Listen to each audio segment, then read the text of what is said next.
Hey guys, audio reviews down under. Just wanted to touch on something a little different today. In my usual review videos, I want to talk about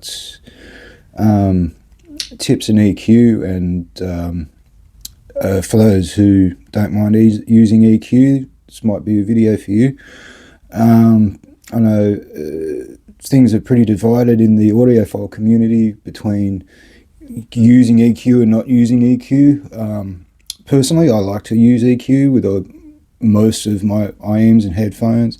Even my home stereo setup, I use EQ with that as well. When listening to music, not so much when I'm watching movies, but especially when I'm listening to music, I do use EQ. But also, tip rolling, I think, is a fundamental part of using in-ear monitors. Getting the right tips to really get the best out of any in-ear monitors that you're listening to. Like there's literally hundreds of tips on the market, but I've used dozens of tips. I've used everything from the moondrop spring tips to the various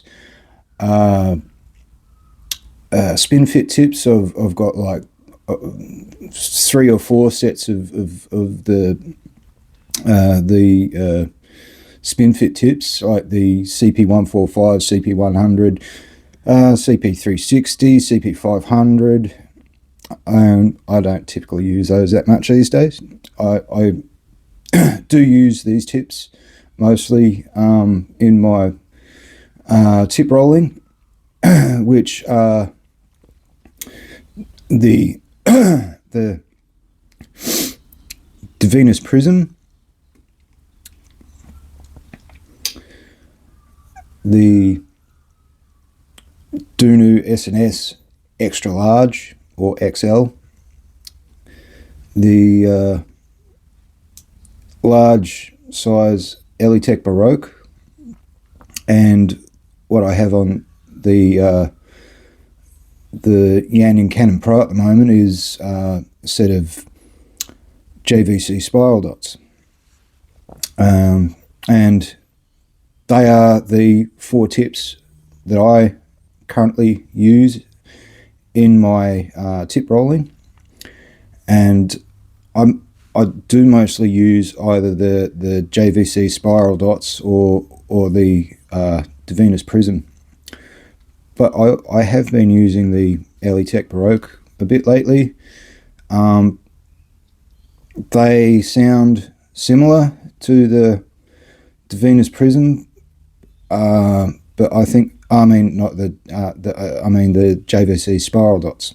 They sound very similar to the spiral dots, but the spiral dots have just a little bit warmer vocals and a little bit better bass. The Elitech Baroques are a little more kind of a sound stagey tip, kind of almost like a bassier version of say something like the Dunu S&S and the Venus Prism. They're kind of like a more sound stagey JVC spiral dot, without quite the warmth in the vocals that the spiral dots give me.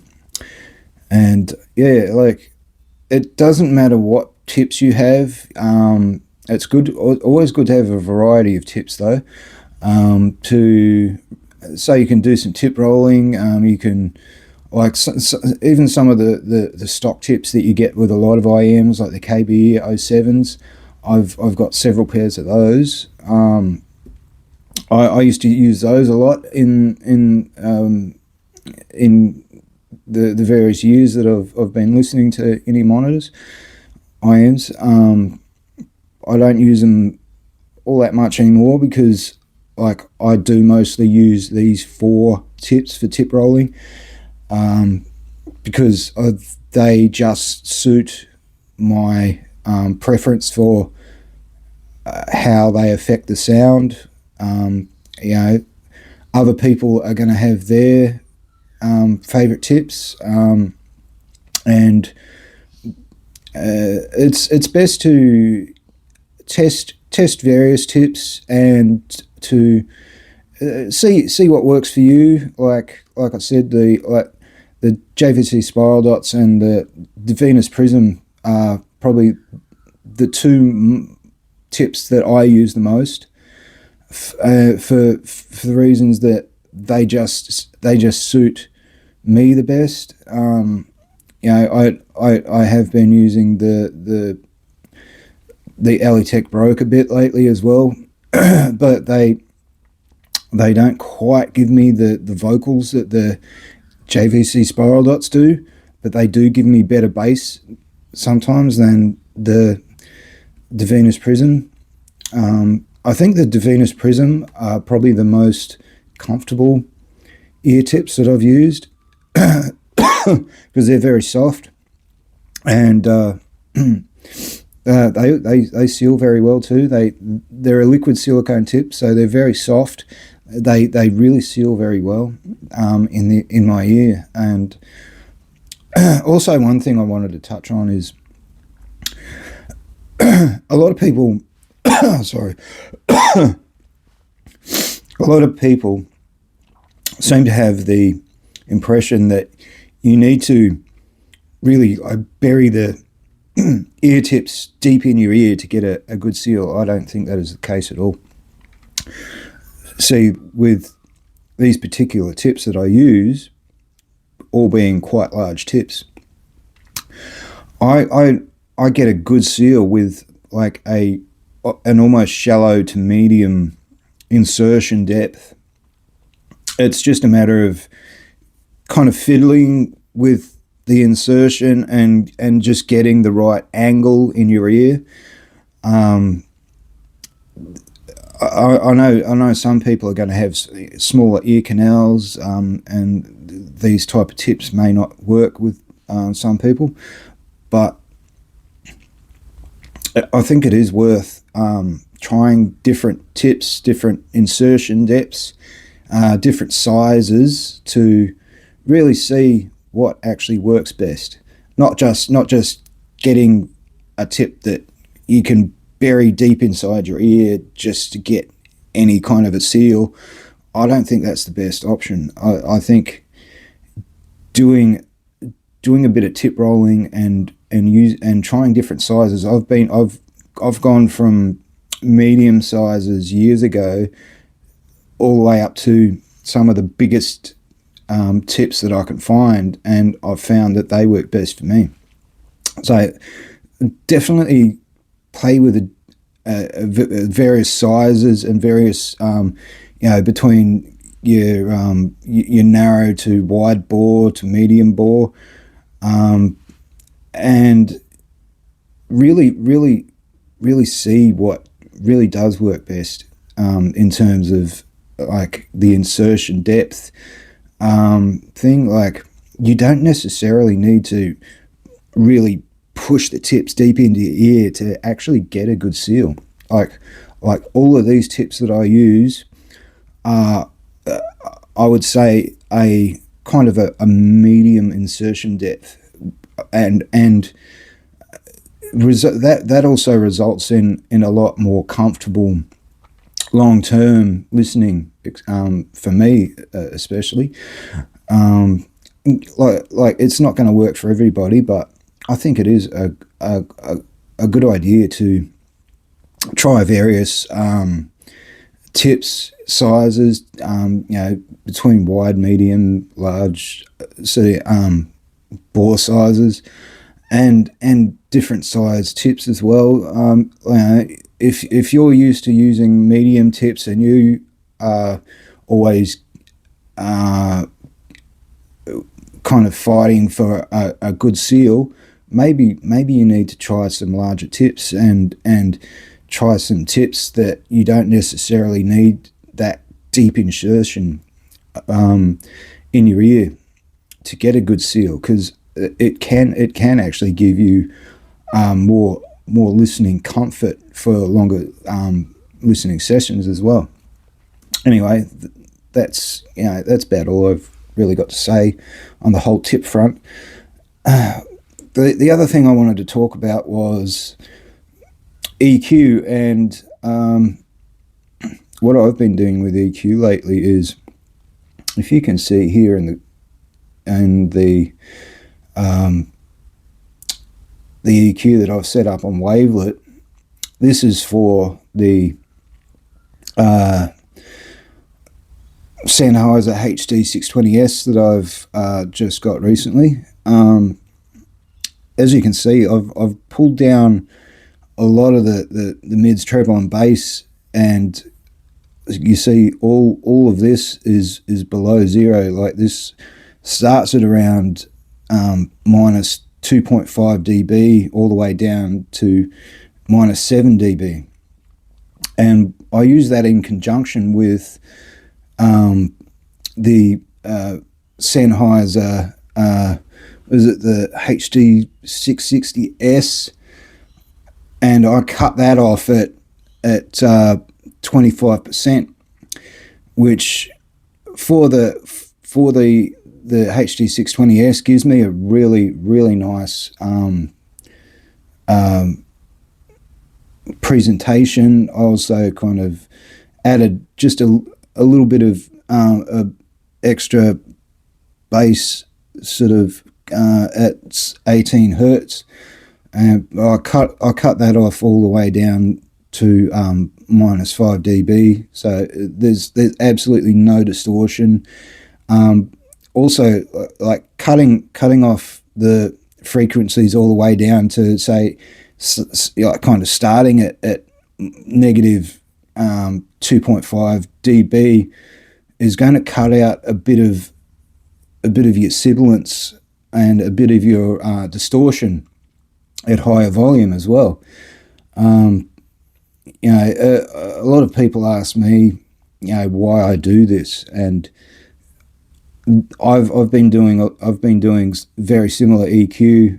You can see a lot of my current EQs that I've been listing online on either on Audio Reviews Down Under on Facebook or Chi-Fi Audio Reviews. I've posted a few there, and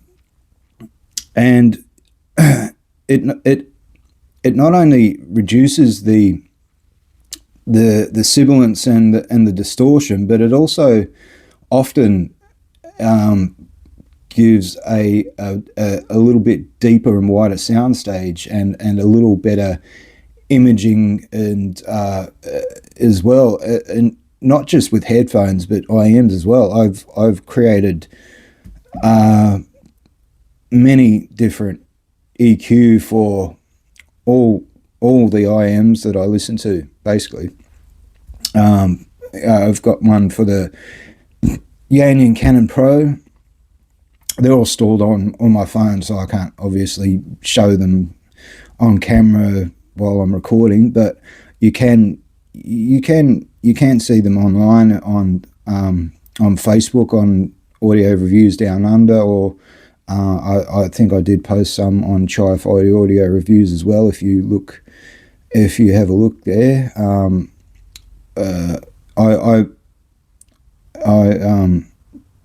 I have posted quite a few of them, so if you want to check them out, they are on Facebook. You can have a look at some of them. I think I even posted some of them on Instagram, so which is also Audio Reviews Down Under on Instagram, so you can see them there as well. But yeah, I've been approaching this EQ lately with kind of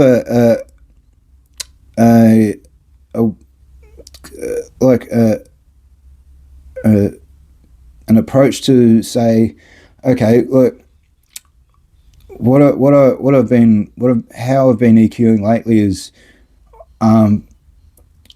okay, assume that all your headphones and all your IEMs are tuned a little bright and a little bit a little bit too forward in the upper mids and treble, and so what I've been doing is I've been bringing that down, way down into the negative, all the way down to minus 7 dB, and then readjusting each level from the bass to the mids and treble to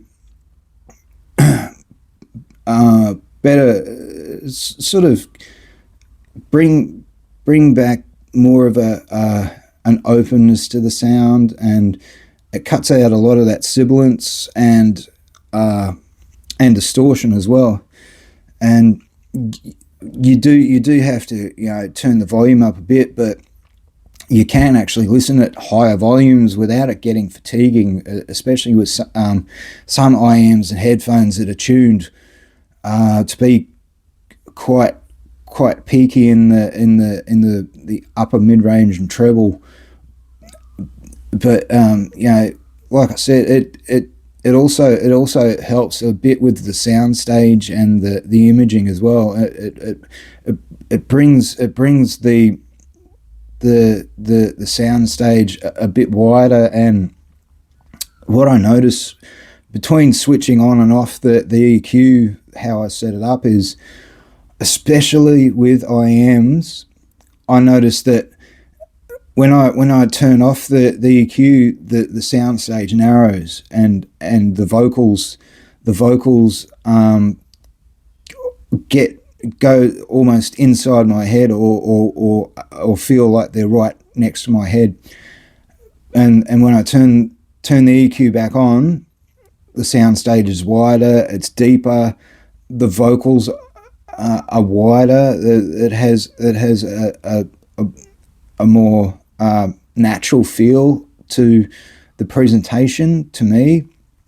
And I've had feedback on some of this EQs. A couple of guys tried some of the EQ that I've set up and I've posted online on some of the IMs that I had, that they also had, and tried the EQ, and they said, wow, like they were actually quite impressed of how much difference it made with that EQ style that I do.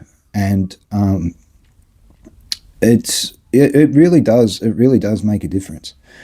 But anyway, like regardless, even if you just use this style of EQ on its own, like I don't always use the audio EQ as well. I do sometimes, but you know, what I do there is I cut it way down to, like, say, between minus 25% and 30% roughly, so that it doesn't override the EQ that I set up too much.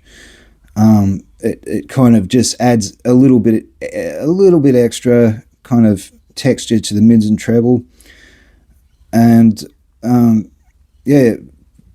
But yeah, between the EQ and the tips, I think I've been really getting the best out of all the IMs I listen to. Like, just both getting a better sound stage, better imaging, and better depth and layering, to getting a better seal and using tips that actually enhance all of that as well. And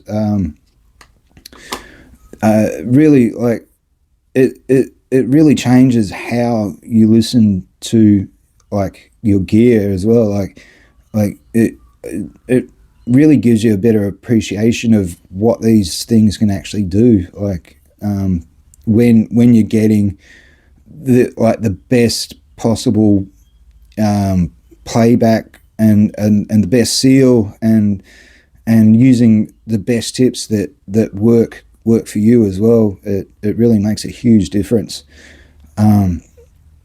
Anyway, that's about all I've got to say on the matter. You can kind of make up your own mind on what you want to do Whether you want to invest in some good tips or try some of these EQ methods that I've been talking about, just to kind of further push the boundaries of what you can do with an IM or a set of headphones. I think the sound can be improved with tip rolling and a bit of EQ. I don't think all IMs necessarily need EQ. I've listened to a few IMs that I haven't EQ'd, like the Lecture EJ7. The Lecture EJ10 and the Lecture Cadenza 12. I actually really liked how they were tuned, and I didn't actually use any EQ with them. But for a majority, I'd say for 95 to 99% of IMs and headphones that I listen to, I still EQ them, just to get a little bit more out of the sound and to sort of cut some of that sibilance and or open up the sound stage in the mids and treble, and sometimes even to just tighten up the bass a little bit. But it all depends on whether you want to try that or not. Like I think people are 50-50 on the EQ thing. They either like it or they don't. It's up to you. But I just wanted to make a video on just touching on that kind of thing, and I think to me it really does make a big difference on how I enjoy any set of IMs or headphones and the music that I listen to. I just wanted to share that with you guys, and if you're still watching this by the end of your video, I want to thank you, and please like and subscribe to my channel, and I'm going to try and make a few more videos soon.